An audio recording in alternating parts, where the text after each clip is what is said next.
Kesehatan reproduksi remaja dalam aspek biologis.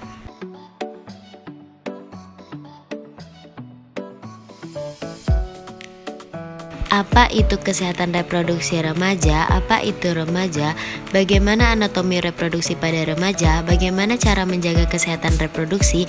Aspek biologis remaja, reproduksi remaja, faktor yang mempengaruhi kesehatan reproduksi remaja, dan upaya meningkatkan kespro remaja dalam aspek biologis. Jadi, kesehatan reproduksi remaja adalah suatu kondisi sehat yang menyangkut sistem, fungsi, dan proses reproduksi yang dimiliki oleh remaja. Nah, pengertian sehat di sini tidak semata-mata bebas penyakit atau bebas dari kecacatan, namun juga sehat secara mental serta sosial kultural. Pengertian masa remaja. Remaja atau adolescence berasal dari bahasa Latin adolescens yang berarti tumbuh ke arah kematangan. Kematangan yang dimaksud adalah bukan hanya kematangan fisik saja, tetapi juga kematangan sosial dan psikologis. Masa remaja. Masa remaja adalah masa transisi yang ditandai oleh adanya perubahan fisik, emosi, dan psikis. Masa remaja antara usia 10-19 tahun adalah suatu periode masa pematangan organ reproduksi manusia dan sering disebut masa pubertas. Masa pubertas. Masa pubertas ditandai dengan perubahan fisik yang meliputi penampilan fisik seperti bentuk tubuh dan proporsi tubuh, dan fungsi fisiologis kematangan organ-organ seksual. Dalam tumbuh kembangnya menuju dewasa berdasarkan kematangan psikososial dan seksual, semua remaja ini akan melewati tahapan sebagai berikut. Yang pertama, masa remaja awal atau dini early adolescence, berkisaran umur 10-13 tahun, dengan ciri-ciri yang pertama tampak dan memang lebih dekat dengan teman sebaya, yang kedua tampak dan merasa ingin bebas, yang ketiga tampak dan memang lebih banyak memperhatikan keadaan tubuhnya dan mulai berpikir khayal atau abstrak. Yang kedua, masa remaja pertengahan atau middle adolescence berkisaran antara umur 14-16 tahun dengan ciri-ciri yang pertama tampak dan ingin mencari identitas diri, yang kedua ada keinginan untuk berkencan atau tertarik pada lawan jenis, yang ketiga timbul perasaan cinta yang mendalam, yang keempat kemampuan berpikir abstrak atau berkhayal makin berkembang, yang kelima berkhayal mengenai hal-hal yang berkaitan dengan seksual, yang ketiga ada masa remaja lanjut atau late adolescence berkisaran umur 17-19 tahun dengan ciri-ciri yang pertama menampakkan pengungkapan kebebasan diri, yang kedua dalam mencari teman sebaya lebih selektif, yang ketiga memiliki citra atau gambaran keadaan peranan terhadap dirinya, yang keempat dapat mewujudkan perasaan cinta, yang kelima memiliki kemampuan berpikir khayal atau abstrak. Kesehatan reproduksi adalah kesehatan secara fisik, mental, dan kesejahteraan sosial secara utuh pada semua hal yang berhubungan dengan sistem dan fungsi, serta proses reproduksi dan bukan hanya kondisi yang bebas dari penyakit dan kecacatan. Anatomi reproduksi wanita. Anatomi reproduksi wanita bagian luar. Yang pertama ada labia mayora, yang kedua labia minora, yang ketiga kelenjar Bartholin, dan yang keempat ada klitoris.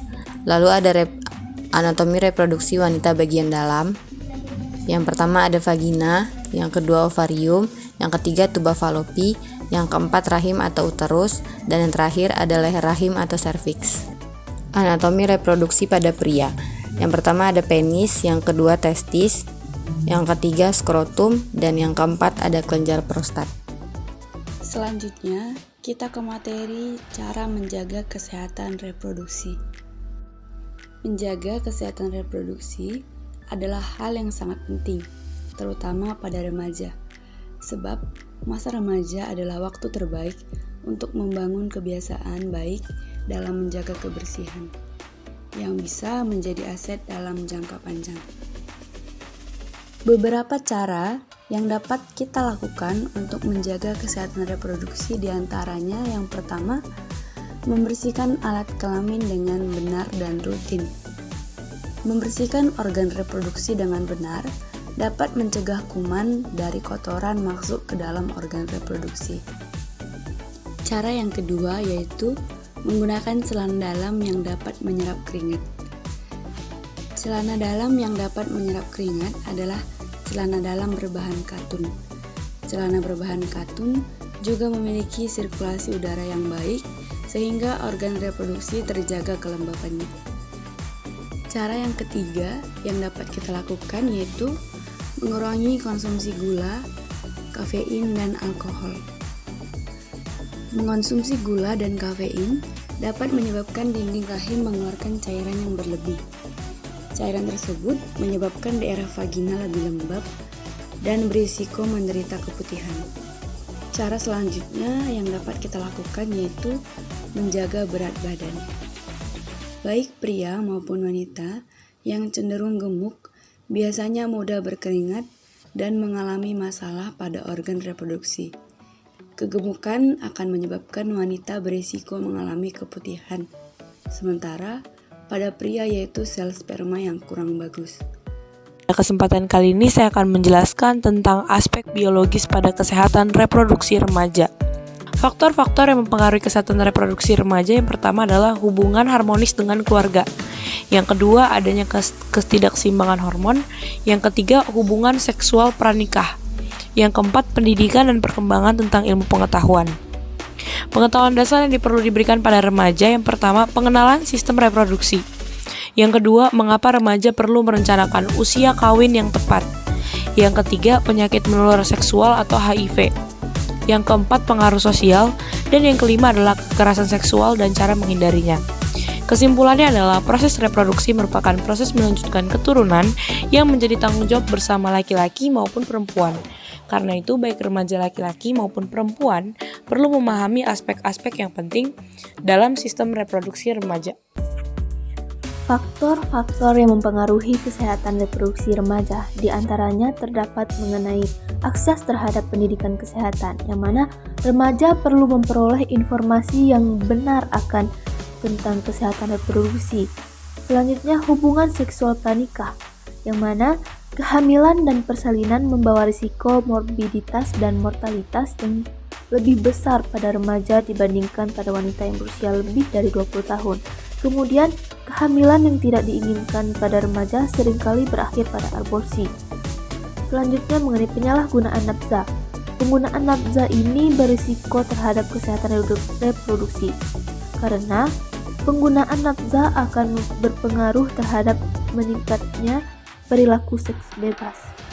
Selanjutnya, pengaruh media massa.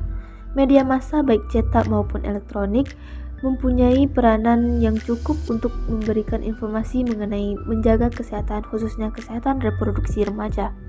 Selanjutnya, mengenai akses terhadap pelayanan kesehatan reproduksi. Pelayanan kesehatan juga berperan dalam memberikan tindakan preventif dan tindakan kuratif. Selanjutnya, mengenai hubungan harmonis dengan keluarga. Keluarga merupakan tempat pendidikan yang paling dini bagi seorang anak sebelum ia mendapat pendidikan di tempat lain. Selanjutnya, yang terakhir mengenai penyakit menular seksual. Penyakit menular seksual adalah penyakit yang penularannya terutama melalui hubungan seksual. Upaya meningkatkan kesehatan reproduksi remaja pada masa pandemi. Yang pertama yaitu dengan mengonsumsi makanan bergizi, yang kedua yaitu selalu menjaga kebersihan alat vital, yang ketiga yaitu rutin berolahraga, yang keempat yaitu mengurangi konsumsi makanan dengan indeks glikemik yang tinggi, yang kelima yaitu beristirahat yang cukup, yang keenam yaitu menggunakan alat pelindung saat sedang berolahraga, dan yang terakhir yaitu menghindari kebiasaan buruk. Baik, sekian penjelasan dari kelompok kami. Terima kasih sudah menonton.